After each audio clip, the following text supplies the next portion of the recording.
और परमेश्वर ने 600 वर्ष पहले कहा था अक्षर पुरुष एक पेड़ है, सरपुरुष निरंजन वा की डार और तीनों देवा शाखा है ये पात्र संसार। उस समय इन नकली गुरुओं ने उस परमात्मा की समरवाणी को हमारे तगाने नहीं दिया, रिजेक्ट कर दिया। कबीर क्या जाने संस्कृत को, ये अनपढ़ है, अशिक्षित है, धानक है, दुल्हा है, ये क्या जाने सदग्रंथों के गुड़ रहस्य को। अरे परमात्मा ने संस्कृत की और अरबी की और इंग्लिश की जरूरत क्या है, वो सर्व संपन्न है, सर्व ज्ञान, वो सर्वज्ञ है। लेकिन आज वो सारी साची होगी उस समय बोली हुई सारी ज्ञान परमात्मा का। तो उन्होंने ऑप्शन छोड़ दिया कि वो जड़ कौन है वो बताएगा मेरा दास आकर के उस परम पिता के बारे में। ये दास भेजा तो तत्वदर्शी संत बना के उस परम पिता ने, कबीर भगवान ने।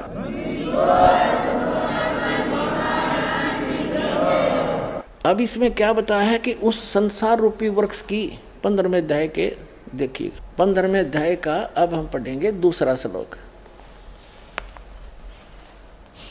उस संसार वृक्ष की तीनों गुण रूप रजगुण ब्रह्मा सतगुण विष्णु तम गुण शिवजी रूपी, ये गलत लिखा है। ये विषय पर वाला शाखा, ये विषय विकार रूपी ये शाखा समझो, तीनों गुण तो शाखा है, ऊपर और नीचे, सर्वत्र नहीं, ऊर्ध अध माने नीचे, ऊर्ध्व माने ऊपर, ऊपर और नीचे फैली हुई है बस। और मनुष्य लोक में इस पृथ्वी पर कर्मानुसार, कर्मों के अनुसार बांधने वाली ये भी ये अहमता ममता वासना रूपी जड़ है, ये भी इसके मुख्य कारण है। क्योंकि ब्रह्मा विष्णु महेश ही हमें कर्मों के आधार से यहाँ रोक कर रखते हैं इस काल के आदेश से। ये इसके मंत्री हैं, एक एक विभाग के मंत्री, इनकी ड्यूटी ला रखी है। रजोगुण विभाग के ब्रह्मा जी, उसके अंदर से एक ऐसी प्रेरणा, ऐसी वासना निकल रही है, उसके अंदर से ऐसी तरंगे निकल रही है जैसे मिर्च होती है, मिर्च, और मिर्च का छोंक लगाया जाता है किचन में, और उसकी उस स्थूल वस्तु साकार वस्तु तो रसोई में, और उससे निकल कर वो तरंगे, उसकी जो वासना, उसका गुण अफेक्ट कर जाती है, और 3 कमरों में अलग से सब छीकम छीक हो जाते हैं। तो मूल वस्तु रसोई में, उसका गुण ने जाकर कहाँ असर कर दिया, जीव के बस का यूं छीकों न रोक ले। तो ऐसे ही ये तीनों भगवान ऊपर रहते हैं अपनी अपनी राजधानियों में, उनसे निकल रही है रेज आप जी पृथ्वी लोक, पाताल लोक और स्वर्ग लोक के प्राणियों को प्रभावित कर रही है। इनके बस की बात नहीं। इन विषय वासनाओं, ममता, जैसे ब्रह्मा जी के कारण संतानों उत्पत्ति की प्रेरणा, यह विषय वासना इतनी प्रभावित कर रखी है प्रत्येक प्राणी के अंदर, अपने आप संतानों उत्पत्ति करते हैं। फिर यहाँ के ठाठ बाट ये भी रजोगुण के कारण ही प्राणी करता है, कोठी हो, कार हो, बढ़िया सब कुछ हो। फिर सतोगुण के आधार से ममता, एक दूसरे के अंदर बहन भाई में ममता, प्रेम, पति पत्नी का प्रेम, बच्चों में ममता, अपनी कोठी बंगले कार में इनमें ममता, इनके अंदर मोह, ये जीव के बस का नहीं इसको छोड़ सके, ये प्रभावित है। जैसे किसी ने नशा कर रखा है, शराब पी ली, 2 घूंटी लाए, पाछू उसने आप नहीं पता तू क्या बोल रहा है, कहाँ पैर रखे हुए, कहाँ पड़ा है। तो ऐसा नशा है आपके ऊपर। और इन परमात्मा की इस भक्ति से, सत साधना से आपको ये एंटीबायोटिक का काम करेंगी, आपका नशा उतरेगा, इन तीनों गुणों का असर बिल्कुल कम होता चला जाएगा। कुछ दिनों के बाद ऐसा एक नॉर्मल सा रह जाएगा जितना आवश्यक होगा बस, और फिर हम सफल होंगे उस समर्थ की सहारा लेकर। अब हम चल रहे हैं, देखिएगा। तो ये तीनों गुणों रूपी जो ये मुख्य कारण हैं यहाँ कर्मों में बंधन की। मनुष्य लोक में कर्मानुसार बांधने की भी ये मूलानी जड़ हैं, ये मूल कारण हैं। नीचे और ऊपर, सब लोकों में नहीं, नीचे और ऊपर फैली हुई है। नीचे पाताल लोक में, ऊपर स्वर्ग लोक तक इनकी रेंज है। अब आगे देखो, अब गीता ज्ञानदाता तीसरे श्लोक में स्पष्ट कर देता है कि इस संसार वृक्ष का स्वरूप जैसा कहा है वैसा यहाँ विचार काल में नहीं पाया जाता। यहाँ विचार काल का अर्थ है तेरे मेरे इस गीता जी के डिस्कशन में, तेरे मेरे इस गीता जी के डिस्कशन में, चर्चा में मैं उस परमात्मा की, उस संसार रूपी वृक्ष की संपूर्ण स्थिति को नहीं बता पाऊंगा, क्योंकि मुझे उसके आदि और अंत का कोई ज्ञान नहीं। इसलिए तो कहा है वेदों में कि वो परमात्मा अपने द्वारा रची हुई सृष्टि को स्वयं ही ठीक ठीक बताता है। अब देखिएगा 15वें अध्याय का 3रा श्लोक गीता जी का, इस संसार वृक्ष का स्वरूप जैसा कहा है यहाँ वैसा यहाँ विचार काल में तेरे मेरे इस गीता जी के विवेचन में नहीं पाया जाता, नहीं पाया जाता, क्योंकि न इसका आदि है और न इसका अंत है, तथा न इसकी अच्छी प्रकार स्थिति है, यानी इसको ज्ञान नहीं, स्थिति तो है ही। इसलिए इस सुविरुद्ध मूलम, ये इसने गलत किया, अति दृढ़ मूल वाले, बस इतना, अति दृढ़ मूल वाले। अब मूल का अर्थ है ऊपर के लोक, जड़ जो है ऊपर के लोक हैं जो प्रोक्ष हैं, वो परम अक्षर ब्रह्म है। जैसे यजुर्वेद अध्याय नंबर 40 के श्लोक नंबर 17 में ये गीता वेद ज्ञान दाता वही है जो गीता ज्ञान दाता। 15वें श्लोक मंत्र में यजुर्वेद अध्याय 40 के मंत्र 15 में तो कहता है मेरा एक ओम मंत्र है, इसका जाप कर, काम करते करते सिमरण कर, विशेष कसक के साथ सिमरण कर, मनुष्य जीवन का प्रथम कर तो दान का सिमरण कर। और 40वें अध्याय के 17वें श्लोक में कहा है यजुर्वेद में कि वो पूर्ण परमात्मा तो प्रोक्ष है, वो तो गुप्त है, ऊपर है, और मैं ब्रह्म हूँ, एम खम ब्रह्म, मैं खम ओम, ओम मेरा नाम है। और मैं जैसे देवी भागवत के अंदर 7वें स्कंद में हिमालय को ज्ञान देते समय देवी जी कह रही है कि ब्रह्म का ओम नाम है, उसका जाप करो, ब्रह्म को प्राप्त हो जाओगे, तुम्हारा कल्याण हो। वो ब्रह्म दिव्य, वो ब्रह्म ब्रह्मलोक रूपी दिव्य आकाश में रहता है, वहाँ रहता है। तो ये खुद कहता यजुर्वेद अध्याय नंबर 40 के मंत्र नंबर 17 में कि वो परमात्मा तो प्रोक्ष है, और मैं अहम ओम खम ब्रह्म, मैं ब्रह्म हूँ और ब्रह्मलोक रूप दिव्य आकाश में वहाँ रहता हूँ, मेरा एक ओम नाम है। और वो परमात्मा प्रोक्ष है, वो तो गुप्त है। ये देखिएगा यजुर्वेद, इसके अनुवाद करता भी है महर्षि दयानंद है। इसने तड़ंगा कर्ण का ठेका ले रखा था, फिर भी सच्चाई छुपा नहीं करती। ये यहाँ से प्रकाशित है, सर्वदेशी कार्य प्रतिनिधि सभा 2/5 महर्षि दयानंद भवन, रामला मैदान, नई दिल्ली से। ये यजुर्वेद का अंतिम अध्याय है, अंतिम ही मंत्र है। ये देखिएगा, ये 4400 अध्याय यानी 40वां अध्याय है, 4400 यजुर्वेद का, और ये 17वां मंत्र है। इसमें क्या कहा है, हे मनुष्यों, जिस ज्योत स्वरूप रक्षक, ये ज्योत स्वरूपी काल है, मुझ से अविनाशी यथार्थ कारण के आच्छादित मुख के तुल्य उत्तम अंग का प्रकाश किया जाता है, उत्तम अंग का प्रकाश किया जाता है। जो वह प्राण व सूर्य मंडल में पूर्ण परमात्मा है, पुरुष माने पूर्ण परमात्मा है, वह है प्रोक्ष रूप, वो तो प्रोक्ष है, गुप्त है। और अहम, ये यहाँ लिखा है सो अस्व अहम ओम खम ब्रह्म, खम का अर्थ खम ब्रह्म, मैं ब्रह्म, और ओम नाम है मेरा, खम ब्रह्मलोक रूपी दिव्य आकाश में रहता हूँ, मेरा एक ओम नाम है। और वो परमात्मा तो गुप्त है, वह पूर्ण परमात्मा है, वह है तो प्रोक्ष रूप, वो गुप्त है, वो जड़ है संसार रूपी वृक्ष की। अहम मैं खम, ये खम का अर्थ है ब्रह्मलोक रूपी दिव्य आकाश में रहता हूँ और मैं ब्रह्म हूँ। यहाँ लिखना था ब्रह्म, देख ब्रह्म का क्यों डंगा कर दिया, सीधा लिखना था मैं ब्रह्म हूँ, सबके गुण क्रम और स्वरूप करके अधिक हूँ, ओम उसका सबका रक्षक जो मैं उसका कोई बात ऐसा नाम जानो, ओम तो लिखना था ओम नाम जानो, ये तो निरा पशु था। इसने कक का पता नहीं था, डंगा कर दिया। सीधा सा अर्थ है कि वो परमात्मा तो परोक्ष है, और ये वेद ज्ञानदाता वही है, गीता ज्ञानदाता वही है। और कहता है मेरा एक ओम नाम है, और मैं दिव्य आकाश रूपी ब्रह्म रूपी दिव्य आकाश, ब्रह्मलोक रूपी दिव्य आकाश में रहता हूँ, और मेरा एक ओम नाम है। वो परमात्मा तो परोक्ष है, वो गुप्त है। तो ये जड़ है, वो जड़ रूपी भगवान वो गुप्त है।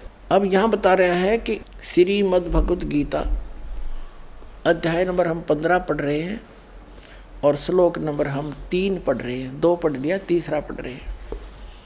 इस संसार वृक्ष का स्वरूप जैसा कहा है वैसा यहाँ विचार काल में तेरे मेरे गीता के डिस्कशन में नहीं पाया जाता। न इसका आदि है और न इसका अंत है, और न इसकी अच्छी प्रकार कोई स्थिति है।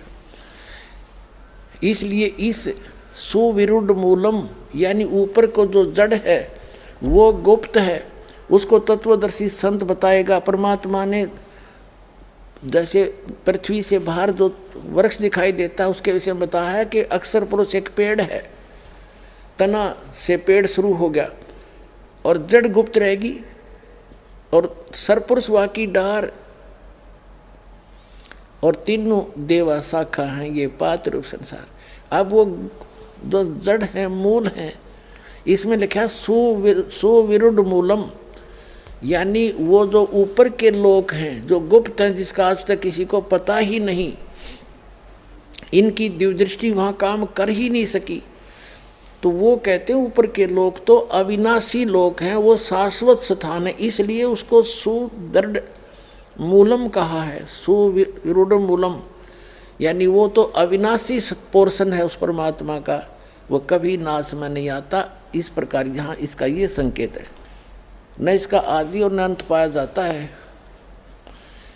और इसलिए इस सुविरुद्ध मूलम, ऊपर के लोग जो शाश्वत स्थान हैं, मूल वाले इस संसार रूपी पीपल के वृक्ष को दृढ़ेन माने दृढ़, असंग शस्त्रेण, यह लिखना था तत्व ज्ञान रूपी शस्त्र द्वारा, छितवा माने काट कर, अर्थात इस उलझी हुई गुत्थी को उस तत्व ज्ञान जो चौथे अध्याय के 34वें श्लोक में 32वें श्लोक में कहा, उस तत्व ज्ञान रूपी शस्त्र से इसको काट के, कबीर साहब कहते हैं और ज्ञान सब ज्ञान डी, कबीर ज्ञान सो ज्ञान, और जैसे गोला तोब का ये करता चले मैदान। तो ये तोब का गोला यानी तत्वदर्शी तत्व ज्ञान उस कबीर भगवान के द्वारा दिया हुआ, उस शस्त्र से काट के इसका मैदान कर दिया जाएगा। उसके पश्चात उस तत्व ज्ञान को समझ कर 15वें अध्याय का अब 4था श्लोक पढ़ रहे हैं। उसके पश्चात उस परम पद परमेश्वर को भली भांति खोजना चाहिए, जिसमें गए हुए पुरुष फिर लौटकर संसार में नहीं आते, और जिस परमेश्वर से इस पुरातन संसार वृक्ष की प्रवृत्ति विस्तार को प्राप्त हुई है, अर्थात जिस परमात्मा ने संसार रूपी वृक्ष की रचना की है, जिसने सारे ब्रह्मांडों की रचना की है। इसका अर्थ ये है पुरातन संसार वृक्ष की प्रवृत्ति विस्तार को प्राप्त हुई, जिस परमेश्वर से इस संसार रूपी वृक्ष की प्रवृत्ति विस्तार को प्राप्त हुई, अर्थात जिसने इस परमात्मा इस संसार रूपी वृक्ष को यानी सब ब्रह्मांडों की रचना की है, उसी आदि पुरुष नारायण के मैं शरण हूँ। इस प्रकार दृढ़ निश्चय करके उस परमेश्वर का मनन और निधिध्यासन करना चाहिए। अब गीता ज्ञानदाता ने स्पष्ट कर दिया कि मेरी भक्ति से मोक्ष नहीं, जन्म मृत्यु तेरे भी रहेंगे मेरे भी रहेंगे अर्जुन, इसलिए केवल उसकी भक्ति कर जिसने सारे ब्रह्मांडों की रचना की है, उसके लिए तत्वदर्शी संतों की खोज कर। अब 17वें अध्याय के 23वें श्लोक में गीता ज्ञानदाता कहता है कि ओम तत्सत इति निर्देश है ब्रह्मण त्रिविध समर्थ है। अब 3 पुरुष हैं, सरपुरुष, अक्षर पुरुष और परम अक्षर पुरुष। ये कंसेप्ट क्लियर हो गया श्रीमद् भगवद गीता से ही। अब 3 ही इनके मंत्र हैं जाप करने के, और ये साधना है। कई भक्त जैसे ये कबीरपंथी यहाँ मार खा रहे थे कि हम क्यों जाप करें इन कमलों में बैठे हुए माँ विष्णु महेश के, और हम क्यों जाप करें इस सतनाम के, हम तो उस परमात्मा को पाना है। ये काल ने यहाँ रोल मार ली इनकी। अरे ये बकवास ये करेंगे एंड बेंड, अजर नाम अमर नाम पाताल सब सिंधु नाम, यही हंस का काम है। ये एक आरती सी करते रहे, सतनाम सतगुरु सतनाम सतगुरु। अरे ये इस भ्रम में रहे कि कोई इनको टोक देता। तुमको बात करो सतनाम सतलोक की, हर भक्ति करो इन ओम नाम की ऋण की। ये कोई सारा ज्ञान है? वो काल के दूत ये विचलित हो गए क्योंकि इनको कंप्लीट नॉलेज नहीं था। हम ये जो मंत्र हैं ये हमारे औजार हैं, इंस्ट्रूमेंट हैं हमारे। जैसे हमने जल प्राप्त करना है पृथ्वी से, तो पृथ्वी हमारा जल इस उपास्य है, इष्ट है। हमारा उद्देश्य जल प्राप्त करना है। और बोकी और पाइप और हैंड पंप जो ऊपर मशीन है वो तो एक उपकरण है। उनसे इन सब प्रयत्नों से ये साधन है, साधना है हमारी। इससे वो जल मिलेगा जिसके लिए हम तड़प रहे हैं। तो उस परमात्मा के पाने के लिए ओम तत्सति निर्देश है ब्रह्मण त्रिवेद समर्थ है। उस सच्चिदानंद घन परम अक्षर ब्रह्म के पाने का ये 3 मंत्र का जाप है। ये 3 मंत्र का जाप उस परमात्मा को प्राप्त कराएगा। और जो नीचे से यहाँ से नीचे नीचे के जो जाप आपको दिए जाते हैं ये यहाँ से आपके बंधन से मुक्त कराएंगे। आपके ऊपर बहुत ज़्यादा ऋण है इन ब्रह्मा विष्णु महेश का, दुर्गा और गणेश का। क्योंकि जैसे हमने अब ये इनकी पूजा नहीं है, जैसे हमने बैंक का लोन ले रखा है और महीने में उसका भरते रहे हैं समय पर, तो वह भी खुश और हम भी खुश। तो उनकी पूजा थोड़ी है, वो तो हमारा लेन देन है, व्यवहार है, वो करना पड़ेगा। हमने कोई कनेक्शन ले रखा है बिजली का और उसका बिल भरना है, तो पूजा थोड़ी कर रहे हैं हम बिजली वालों की। हम तो अपना उनको टैक्स दे रहे हैं, वो हमें सुविधा देते रहेंगे, नहीं तो बंद कर देंगे। तो ये ब्रह्मा विष्णु महेश के जो मंत्र हैं ये पूजा नहीं है, ये कमाई है इनके मंत्र की।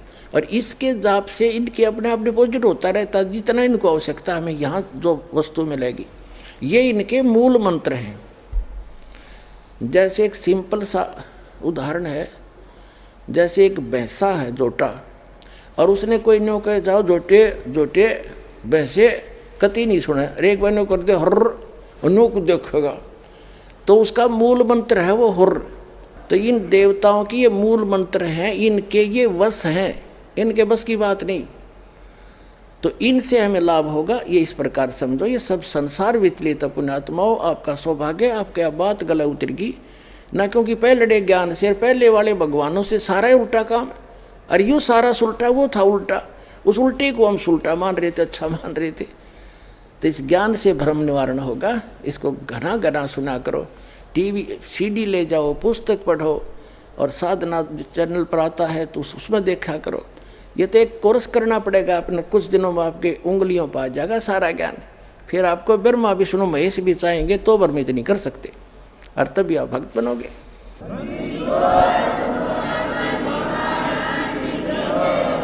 ये देखिएगा 17वां श्रीमद् भगवद गीता का अध्याय 17 का और श्लोक नंबर 23 में ओम तत्सत इति निर्देश ब्रह्मण त्रिविध समर्थ ब्राह्मणा तेन वेदा च यज्ञा च विहिता पुरा। 23वां श्लोक में ओम तत् ओम ओम तत् तत् सत सत ओम सत तत्सत, यह 3 प्रकार का ब्रह्मण माने सच्चिदानंद घन ब्रह्म यानी परम अक्षर ब्रह्म के पाने का निर्देश। ये निर्देश माने डायरेक्शन, नथिंग एल्स। समर्थ माने समरण करने का। ये ओम तत्सत उस सच्चिदानंद घन ब्रह्म परम अक्षर ब्रह्म गीता ज्ञानदाता से अन्य जो मूल संसार रूपी वृक्ष की जो मूल है उसको प्राप्त करने का ये 3 मंत्र के साधना है, इससे वो मिलेगा। और जो आपको प्रथम मंत्र दिया जाता है वो इन कमलों से हमने बरी होना है, इनसे नो ड्यू सर्टिफिकेट प्राप्त करना है।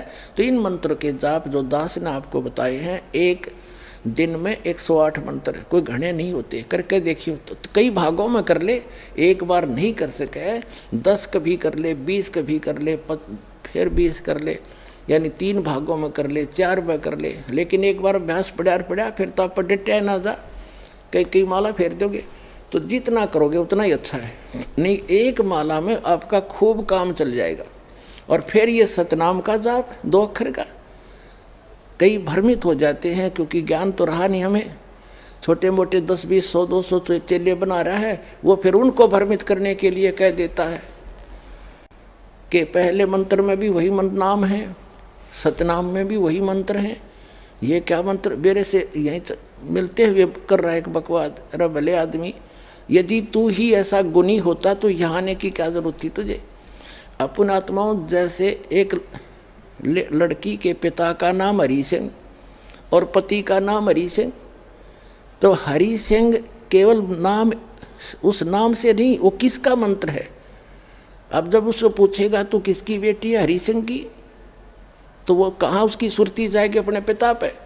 और फिर कहेगा, आप पूछेगा आप किसकी पत्नी हो, हरि सिंह की।